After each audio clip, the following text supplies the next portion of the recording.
Alright, blessings everybody. Lady Leeanna once again with this edition of Wicca for today. And everybody is racing around, feeling all intense and compressed for time. Everything's hypertensive in this day and age, and there's nothing but dark and negative energy around because people are not finding ways of grounding out. And today's show is about keeping in with the good guru in you. Finding the good guru inside yourself and making it work for you to balance you out and prevent you from hitting the fan or wanting to strangle somebody. It's so easy from, you know, standing behind the lady in the grocery store that wants to give the clerk a hard time for 20 minutes and not come to any kind of conclusion out of how she's going to actually make that payment, that her card keeps getting rejected, and yet then she's starting to gripe and complain at the store clerk and all of that. You know, it's hard to keep grounded and balanced.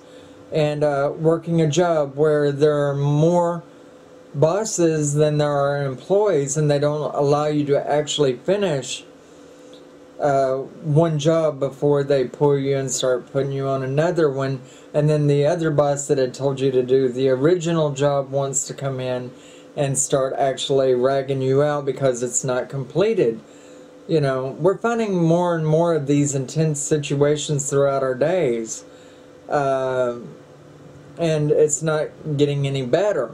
It's not going to, let's face it. In today's world, things are extremely complex as far as finding a moment to breathe, finding a peaceful space within yourself, balancing out, or your other half helping to balance you out, especially if they've had a hard day too. And this is very important. If you don't keep up with the good guru inside yourself, you're going to explode. You're not going to live the peaceful pathway that you had hoped to when you had started out on your pathway. And so, you know, meditation is very important. There are several different ways you can actually help yourself to stay grounded or balanced, and in hopes that you won't blow your top, so to speak. And these include drinking a nice chamomile tea with a little bit of honey instead of a lot of sugar. Getting rid of the caffeine, get rid of the energy drinks. You know, burn a candle and gaze into the flame of it and meditate. Or just meditate. Listen to your favorite kind of music. Preferably to relax, wind down, a kind of a mellow, chilled out type of music with your head kind of laid back, you know, maybe your shades on, or dim a light, you know, but chilling out, you know. Me and my husband, a lot of times, we've been known to have chamomile tea around a Japanese table that we have. I also like to take a nice hot shower and burn a candle, and all of this. There's so many different ways. But there are too many people in our lives or around our lives that want to be intense, and they make us intense just being around them. And so finding a distance from that can be the best answer that you can come up with as far as the start goes. And then secondly, meditating. Having a tea before meditation, not a caffeine tea, you know, but a chamomile, a nice natural herbal caffeine-free type tea, you know. But breathing exercises always help, you know. But by no means, you know, go home and start ragging on your other half about everything bad, crying, tearing down, throwing things, or all of that, because you're doing nothing but getting this person intense and irritating them, making their day horribly bad, where maybe you just needed to explain to them that you've had a bad day, briefly go over the ongoings within a 2 to 3 minute period, and tell them that you need to wind down, and maybe you need their help in finding a way to wind down, or them to wind down with you as a partner. You know, but so much of the time we try to do things alone, and this can be a negative thing also.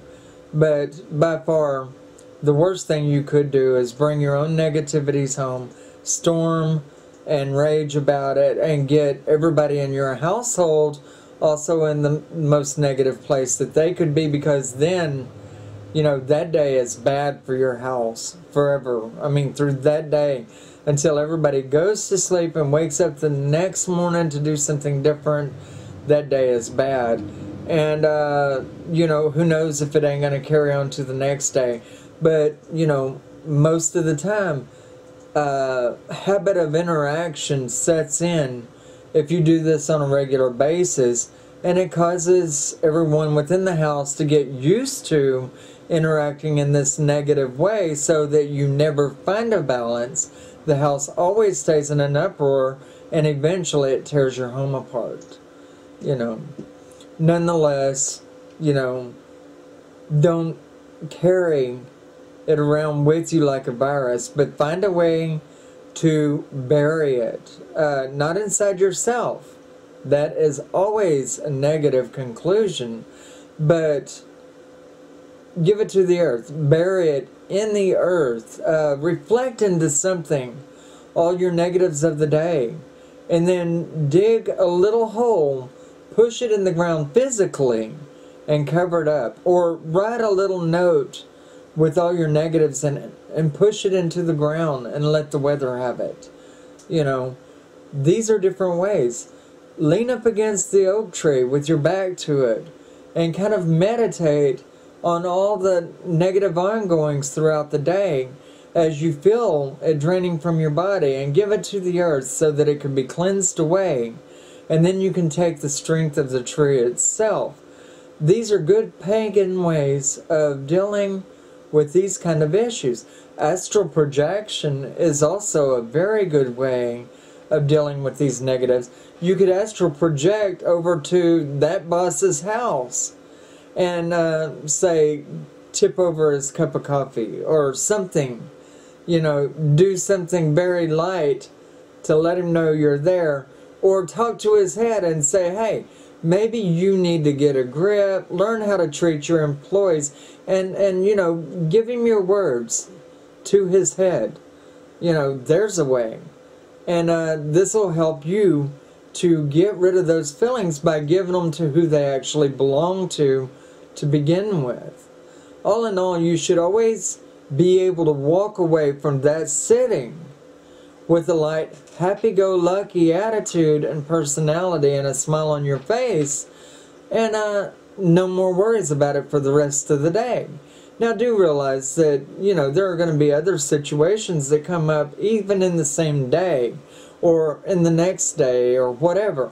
But, you know, a good pagan always knows when to get rid of this, and several different ways that they can.